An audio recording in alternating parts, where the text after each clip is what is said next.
السلام علیکم ورحمۃ اللہ وبرکاتہ۔ الحمد للہ رب العالمین والصلاة والسلام علی رسول کریم، اما بعد۔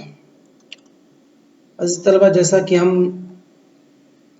جرح تعدیل کی قواعد کا دراسہ کر رہے تھے تو ہم نے تقریباً 7 قاعدے پڑھ لیے ہیں۔ 8واں قاعدہ مصنف رحمہ اللہ ذکر کرتے ہوئے فرماتے ہیں یتعنى فی الاخذ بجرح الامام المتأخر اذا عارض توثیق الائمة المتقدمین حتى يتبین وجہہ بما یجرح الراوی مطلقاً، کہ اگر کوئی راوی ہے اور اس راوی کے تعلق سے جو متقدمین ائمہ تھے انہوں نے اس کی توثیق کی ہے، لیکن بعد میں جو متاخرین ائمہ ہیں، بعد میں آنے والے امام ہیں، اس ائمہ متقدمین کی توثیق میں مخالفت کرتے ہوئے متاخرین ائمہ اس راوی کو جرح کرتے ہیں، تو کہتے ہیں اس وقت ان متاخرین ائمہ کی جرح کو فوراً ایکسپٹ اور قبول نہیں کیا جائے گا، بلکہ دیکھا جائے گا کہ ہاں جس بنا پر متاخرین ائمہ اس راوی کو جرح کر رہے ہیں وہ کون سے اسباب ہیں، کیا وجہ ہے، کس بنا پر، حتیٰ کہ وہی کہا حتیٰ یتبین وجہ، یہاں تک کہ اس کی وجہ کس بنا پر، کیوں، کیا سبب ہے، کیوں جرح کر رہے ہیں، ان تمام چیزوں کی وضاحت ہو جائے، یعنی جرح کے اسباب کو بیان کر دے، تمام چیزیں واضح ہو جائیں گے، تب قبول کیا جائے گا، نہیں تو نہیں قبول کیا جائے گا۔ مصنف رحمہ اللہ فرماتے ہیں یتعنى یعنی سستی برتی جائے گی فی الاخذ بجرح الامام المتأخر، متاخرین جو ائمہ ہیں ان کے جرح کو لینے میں، اذا عارض توثیق الائمة المتقدمین، جب متاخرین ائمہ کے جرح مخالفت کرے متقدمین ائمہ کی توثیق کی، یعنی متقدمین ائمہ نے کسی راوی کو ثقہ کہا ہے اور متاخرین ائمہ اس راوی کو تجریح کر رہے، اس راوی کے اوپر جرح کر رہے ہیں، تو اس وقت متاخرین ائمہ کے جرح کو فوراً نہیں قبول کیا جائے گا، بلکہ اس میں رکا جائے گا، حتیٰ یتبین وجہ، یہاں تک کہ جس بنا پر، جس وجہ سے مطلق طور پر راوی کو جرح کر رہے ہیں اس کی وجہ کیا ہے، سبب کیا ہے، اس کے کیا اسباب ہیں، یہاں تک ان تمام چیزوں کی وضاحت ہو جائے تب قبول کریں گے، نہیں تو قبول نہیں کریں گے۔ اس کی مثال دیتے ہوئے فرماتے ہیں ومن ذلك ان ابان بن صالح القرشی مولاهم قد وثقه ابن معین والعجلی، کہ ابان بن صالح القرشی ہیں، ان کی توثیق یحییٰ بن معین جن کی وفات 232 ہجری کے اندر، اور اجلی رحمہ اللہ ہے، اور یعقوب بن ابی شیبہ ہے، ابو زرعہ جن کی وفات 264، ابو حاتم 277، امام نسائی رحمہ اللہ جن کی وفات 303 ہجری کے اندر ہوئی ہے۔ ان تمام علماء نے ابان بن ابی صالح القرشی کو، ابان بن صالح القرشی کو کیا کہا ہے، ثقہ کہا ہے، ان لوگوں نے کیا کہا ہے، ثقہ کہا ہے، لیکن متاخرین ائمہ میں سے امام ابن عبد البر جن کی وفات 463 ہجری کے اندر ہوئی، اور ابن حزم رحمہ اللہ جن کی وفات 456 ہجری کے اندر ہوئی، یہ لوگ آ کر کے ابان بن صالح القرشی کو کیا کرتے ہیں، ضعیف کہتے ہیں۔ امام ابن عبد البر رحمہ اللہ اپنی کتاب التمہید جلد نمبر 1 صفحہ نمبر 312 کے اندر کہتے ہیں کہ ضعیف، اور اسی طریقے سے ابن حزم رحمہ اللہ ان کے تعلق سے کہتے ہیں لیس بالمشہور، محلہ کے اندر لیسا بالمشہور کہتے ہیں۔ تو گویا کہ ابھی ہم نے جو قاعدہ پڑھا کہ اگر کسی بھی متقدمین ائمہ نے کسی راوی کی توثیق کی ہے اور اس راوی کو ثقہ کہا ہے، اس راوی کی عدالت کو ثابت کیا ہے اور اس کے ضبط کو ثابت کر کے اس کے اوپر ثقہ کا لیول لگا دیا ہے، لیکن متاخرین ائمہ آتے ہیں ان کو جرح کرتے ہیں اس راوی کے اوپر، تو کیا متاخرین ائمہ کے جرح کو ہم فوراً قبول کر لیں گے؟ کیا یہاں پر ابان بن ابی صالح کے تعلق سے ابن عبد البر اور اسی طریقے سے ابن حزم رحمہ اللہ کا قول ڈائریکٹ قبول کر لیا جائے گا، ڈائریکٹ ایکسپٹ کر لیا جائے گا؟ نہیں، بلکہ یہاں پر دیکھا جائے گا کہ ابن عبد البر رحمہ اللہ اور ابن حزم رحمہ اللہ کس بنا پر، وجہ کیا ہے، سبب کیا ہے، اس کی تفسیر کیا ہے جرح کی، کہ انہوں نے اس کو ضعیف کہا ہے، جبکہ متقدمین میں سے جو متشددین و متعنتین ائمہ ابن معین رحمہ اللہ، ابو حاتم رحمہ اللہ اور نسائی رحمہ اللہ، ان سبھیوں نے ان کو لیس بہ بأس ثقہ اور تمام الفاظ ان کے لیے استعمال کیے ہیں۔ تو यही जरह के कायदे में से कायदा ये है कि मुताखिरीन की बातों को डायरेक्ट, यानी कि अगर जरह कर रहे हैं और मुतकद्दिमीन ने उसकी तौसीक की तो फौरन नहीं कबूल किया जाएगा, यहाँ तक कि जरह की वजाहत हो जाए, जरह के असबाब मालूम हो जाए, जरह के सबब क्या है, किस बिना पर उसने रुवात का जरह किया है। जब तमाम चीजों की वजाहत हो जाएगी तब कबूल किया जाएगा, नहीं तो कबूल नहीं किया जाएगा। और क़ाल अल-हाफ़िज़ इब्न हजर रहमहुल्लाह वहाज़िही गफ़लतुम मिन्हुमा व ख़तउन तवारद अलैहि,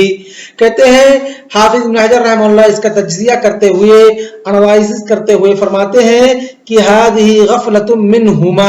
ये वहम और खता और गफलत वाक़े हो गई है किससे, इब्न अब्दुल बर से और इमाम इब्न हज़म रहमहुल्लाह से, किनके ताल्लुक से, अबान बिन अबी सालिह अल-क़ुरशी से, व तवारद अलैहि की उन दोनों ने उस पर जुरअत की, उन पर उनके ताल्लुक से ये बातें कही। फलम युज़अफ़ अबान हादा अहदुन क़ब्लहुमा, और कहते हैं कि ये अबान जो है इनको इनसे पहले यानी इन दोनों से पहले इब्न अब्दुल बर और इब्न हज़म से पहले किसी उलमा ने, किसी अइम्मे जर्ह व तादील ने इनकी तज़ईफ नहीं की हुई है, कि नहीं किसी ने भी इनको ज़ईफ नहीं कहा है। वयकफी फीही कौल इब्न मईन व मन तक़द्दम मअहू, कहते हैं कि इनके ताल्लुक से इब्न मईन यानी अबान बिन सालिह अल-क़ुरशी के सिक़ा होने के ताल्लुक से सिर्फ और सिर्फ यहया बिन मईन रहमहुल्लाह का कौल काफ़ी है, क्योंकि क्या वो मुतशद्दिदीन और मुतअन्नितीन है। और जब हमने पढ़ा शुरू पहला कायदा जो पढ़े थे हम, ये दूसरा कायदा, पहला कायदा पढ़े थे कि आइम्मे जरह के मनाहिज क्या हैं, उनके तीन मनाहिज हैं, एक मुतशद्दिदीन और मुतअन्नितीन, एक मुनसिफिन मुअतज़िलीन, तीसरे मुतसाहिलीन है। तो उसमें हमने जब मुतशद्दिदीन का पढ़ा तो उसमें एक फायदा पढ़ा था कि मुतशद्दिदीन आइम्मा जब किसी रावी के ऊपर सिक़ा का लेवल लगा देते हैं, जब किसी रावी को सिक़ा कह देते हैं तो क्या होता है, नउज़्ज़ु अलैहा बिन नवाजिज़, हम उसको अपने नवाजिज़, अपने दाढ़ों से मजबूती के साथ थाम लेंगे, यानी उस बात को हम एक्सेप्ट करेंगे, उसके बाद किसी की कौल की तरफ देखा नहीं जाएगा। इल्ला फी हालतैनि इज़ा हुम युखालिफून अल-इज्मा व इज़ा कान अल-जर्ह फीही अल-जर्ह मुफस्सरन व इज़ा कान फीही अल-जर्ह मुफस्सरन औ इज़ा ज़ुकिर अस्बाबुल जर्ह फहीनइज़िन ला युक़बल अक़वालुल अइम्मतिल मुतअन्नितीन वल मुतशद्दिदीन, वलकिन इज़ा लम यकुन हाज़ा यानी लम हुम युखालिफून अल-इज्मा व कज़ालिका हम ला यकूनु हुनाका अल-जर्ह मुफस्सर व क़ाल अल-अइम्मतुल मुतअन्नितीन वल मुतशद्दिदीन फ़ी रुवाति सिक़ा फमाज़ा नाख़ुज़ुहु मुबाशरतन व नउद्दु अलैहा बिन नवाजिज़ व नाख़ुज़ अक़वालहुम फ़ी रुवात। तो वही इमाम हाफिज इब्न हजर रहमहुल्लाह ने कहा कि इब्न मईन रहमहुल्लाह का कौल उनके ताल्लुक से काफ़ी है, क्योंकि मुतशद्दिदीन में से, और जिनको मुतशद्दिदीन अइम्मा से कहा कहते हैं उनका क्या कहना भाई, वो तो सिक़ा ही है। उसके बाद मुंतकिल होते हैं दूसरे 90वें कायदे की तरफ। 90वें कायदे की तरफ कहते हैं क़द यक़अुल जर्ह बिसब्बिल ख़ता फ़ी नस्ख़ मिनल कुतुब, कभी कभी क्या होता है कि जर्ह रुवात के ताल्लुक से हो जाता है, जर्ह रुवात के ताल्लुक से हो जाता है, कब, जब किताबों से अक़वाल, उलमा के अक़वाल को नकल करते वक्त का नाम नासिख खता कर दे, जब कोई नासिख है और उलमा के अक़वाल को नकल कर रहा है किताबों से दूसरे नुस्खे के अंदर, तो नस्ख के दरमियान नकल करने के वक्त उस नासिख से गलती हो जाती है, जिसकी वजह से रुवात के ताल्लुक से रुवात के ऊपर जर्ह कर दिया जाता है। कहते हैं कि नस्ख करने में सिक़ा कहा या कुछ और अल्फाज के उसने इख्तिसार से काम ले लिया, या लिखना कुछ और था कुछ और लिख दिया, तो नकल करते वक्त, नस्ख करते वक्त गलती हो गई नासिख से, तो जब गलती हो गई तो क्या कहा जाएगा उस रात को, जर्ह कहा। तो इसका भी ख्याल रखना चाहिए कि कहीं ऐसा वाक़या तो नहीं है, यानी जब तारुल जर्ह व तादील हो तो इसका भी हमें ध्यान रखना चाहिए, कहीं ऐसा तो ना है कि ये रावी के ताल्लुक से नस्ख करने में, नकल करने में गलती हो गई है, इसलिए इसको जरा सिक़ा था इसलिए इसके ऊपर जर्ह का लेवल लग गया है। तो ऐसा भी हुआ है बहुत सारे रुवात के ताल्लुक से। तो वही मुसन्निफ रहमतुल्लाह ने कायदा बना दिया, कहा कद यक़उल जर्ह, कभी कभी जर्ह वाक़ई होती है बिसब्बिल खता, खता की बुनियाद पर, खता होने की वजह से। कब खता होती है? फिर नस्ख़ मिनल कुतुब, जब किताबों से अक़वाल उलमा यानी अक़वाल जर्ह तादिल नकल किए जाते हैं दूसरे नुस्खे के अंदर, तो नासिक से छूट गया या इबारत का इख्तिसार कर दिया या लिखना कुछ और था, ज़हन कहीं और मशगूल हुआ, कुछ और लिख दिया, तो ऐसे भी वाक़यात पेश हुए हैं। तो इसकी मिसाल देते हुए कहते हैं क़ाल हाफ़िज़ अज़्ज़हबी फ़ी तर्जुमत बिश्र बिन शुअैब अबी हमज़ा अल-हिम्सी सदूक़ुन अख़्ता इब्न हिब्बान बिज़िक्रिही फ़ी ज़ुअफ़ाई। कहते हैं कि हाफ़िज़ अज़्ज़हबी ने बिश्र बिन शुअैब बिन अबी हमज़ा अल-हिम्सी के तर्जुमे में कहा सदूक़, और इब्न हिब्बान रहमतुल्लाह ने उनको क्या कहा? ज़ुअफ़ा। अपनी किताब जो ज़ुअफ़ा की किताबुल मजरूहीन और ज़ुअफ़ा जो ज़ुअफ़ुल मजरूहीन इमाम इब्न हिब्बान की किताब जो है उसके अंदर उन्होंने उस मजरूहीन और ज़ुअफ़ा के अंदर इनको नकल कर दिया, यानी इनको भी ज़ईफ़ कह दिया, ज़ईफ़ बना दिया है। कहते हैं कि इसकी वजह क्या है? इसकी वजह किताबों से नस्ख़ करने में गलती होने की वजह से ऐसा हुआ है। क्यों हुआ? कहते हैं वो उम्दतहु अन अल-बुख़ारी क़ाला, कि इमाम बुखारी रहमतुल्लाह इब्न हिब्बान रहमतुल्लाह ने जो उनको ज़ुअफ़ा में नकल किया है, ज़ुअफ़ा मजरूहीन में, उसकी मतलब मेन सबब यह है कि बुखारी रहमतुल्लाह ने इनके ताल्लुक से कहा तरक ना हो, लेकिन उसके ताल्लुक वहाँ पर कुछ अक़वाल थे और कुछ चीज़ें थी जिसका नकल करना ज़रूरी था। यानी तरकनाहु हय्यन सनत सनतई अशरत व मिअतैनी, 212 हिजरी में हमने उनको छोड़ दिया था, यानी उससे पहले की रवायत उनकी कबूल की जाएगी, उसके बाद वाली नहीं। अब क्या है, ये जो नकल कर रहे हैं नुस्ख से, वो लोग क्या करें? हय्यन सनत सनतई अशरत व मिअतैनी, इस लफ्ज़ को हज़फ कर दे, खाली लिख दे तरकनाहु, तो इससे क्या मफ़हूम होगा कि हमने रावी को छोड़ दिया था, बिश्र बिन हिब्बान को छोड़ देने से मतरूक हो गए, तो उनसे रवायत नहीं, तो गोया कि ज़ईफ़ नहीं हो गया,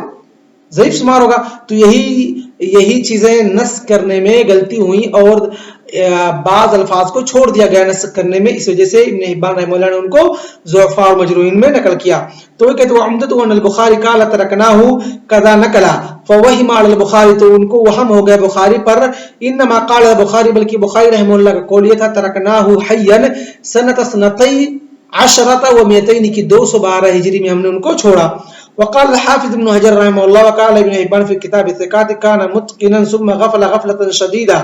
इब्न हिब्बान रहमहुल्लाह किताब अस-सिक़ात में उनको मुत्क़िन कहा है, उसके बाद उनको गफलत लाहिक हो गई और शदीद गफलत लाहिक हो गई और उठा करके उनको कहा नकल कर दिया। एक मरतबा उनको ताल्लुक से कह चुके हैं सिक़ात के अंदर, अपनी किताब अस-सिक़ात के अंदर कि सिक़ा है, मुत्क़िन है, लेकिन जब इमाम बुखारी रहमहुल्लाह का कौल देखा कि तरकनाहु और उसके आगे पीछे पढ़ा ही नहीं, देखा ही नहीं, बस उतना ही नकल कर दिया, इसलिए उनको ज़ुअफ़ा में नकल कर दिया। तो कहते हैं फ़ग़फ़ला ग़फ़लतन शदीदतन, उनको शदीद गफलत लाहिक हुई उनके ताल्लुक से। फ़ज़करहु, तो उनको जिक्र किया, किनको? यानी बिश्र बिन शुअैब बिन अबी हमज़ा अल-हिम्सी को, का यानी क्यों? वरवा अनिल बुखारी अन्नहु क़ाला, और बुखारी रहमतुल्लाह का कौल नकल किया तरकनाहु वहादा ख़ता मिन इब्न हिब्बान नशअ अन हज़फ़िन, और ये इब्न हिब्बान की तरफ से खता हुई, जो कि खता का वजूद कहाँ से हुआ, खता कहाँ से शुरू हुआ, खता कहाँ से आया? नस्ख़ करने में हज़फ की वजह से, क्योंकि हय्यन सनत सनतई अशरत व मिअतनी लफ्ज़ को हज़फ कर दिया, जो कि इस बात पर दलालत करती थी कि इससे पहले वाली रवायत सही है, इसके बाद नहीं सही है।